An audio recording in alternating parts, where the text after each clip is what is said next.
Good afternoon, everyone, and welcome to All Things Teachy. I'm here to talk to you today about learning to read. So if you are home with your child and your child was in the process of learning to read and you'd like to continue that, or you're just looking for some new ideas, hopefully this can help. So what we're going to start with is something called identifying letters, right? And identifying sounds. Children obviously have to know all the letters of the alphabet and their corresponding sounds in order to be able to read.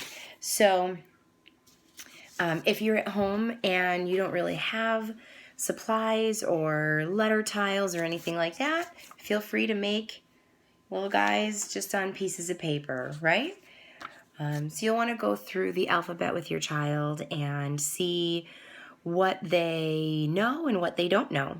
And then for any letters that they don't know, you could make little letter, keyword, sound cards. And all I did was I took up one piece of printer paper, I folded it in three, and then ripped it so I had 3 strips.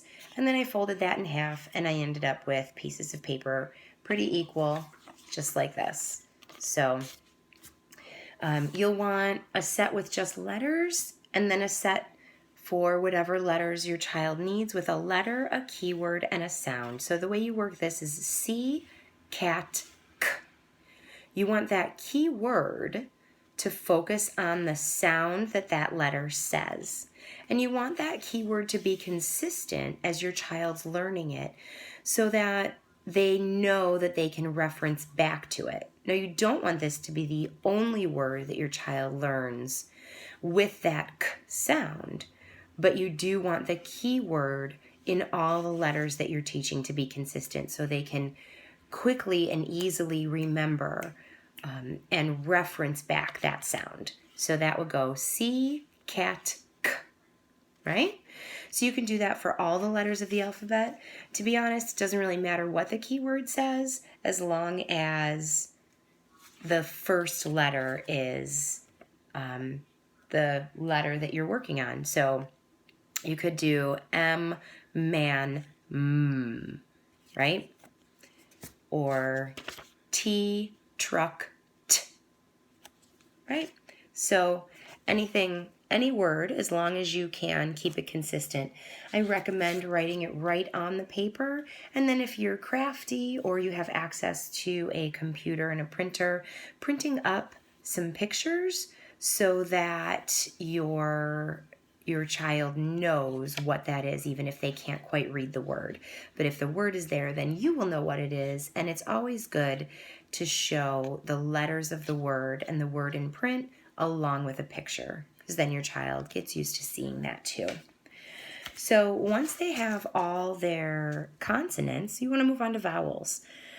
Vowels are a necessity. If your child is struggling to read, I would check to see if they do know all their vowels. So today I have printed up little letter, keyword, sound cards for you with all the vowels and their sounds on them. So A, apple, a. E, ed, e. I, itch, I. O, octopus, ah. U, up, So these are the vowels. There's a vowel in every word, right? So if your child does not know the short vowel sounds, it's going to be very difficult for them to read. So it's worth spending a good amount of time on the vowels.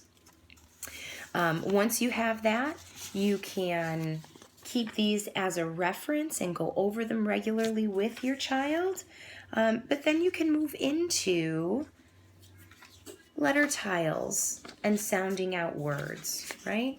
So if you put this down on the table in front of them, it would be k, a, t, right?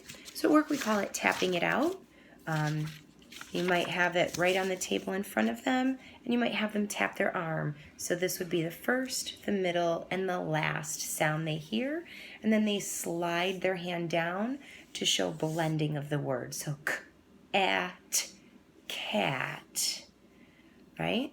And then you could do things like, most people call it rhyming. We call it rhyming or word families, right? So then you can just change the beginning letter. So it's at, mat. Or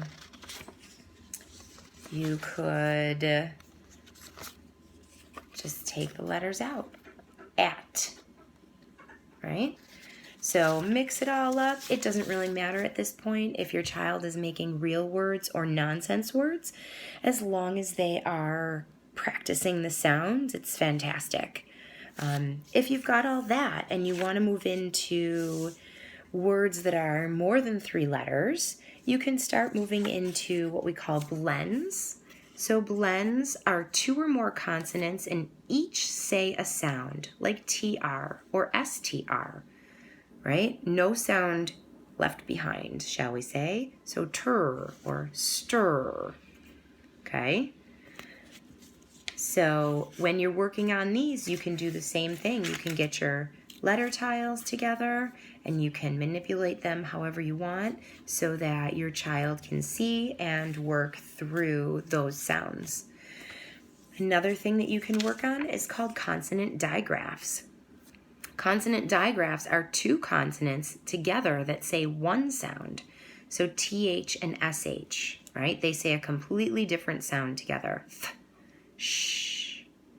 So you'll want to be working on those with your child and helping them identify which ones are the ones that have a different sound and which blends are the ones that are blends, which letters are the ones in blends that they need to each say their own sound. So at work, we actually, when I'm teaching children to read, I do the consonant diagraphs first because all the rest are going to be blends.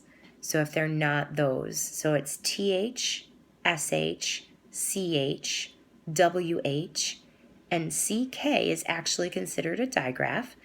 2 letters, 1 sound, and that typically comes at the end of a word like sock or truck.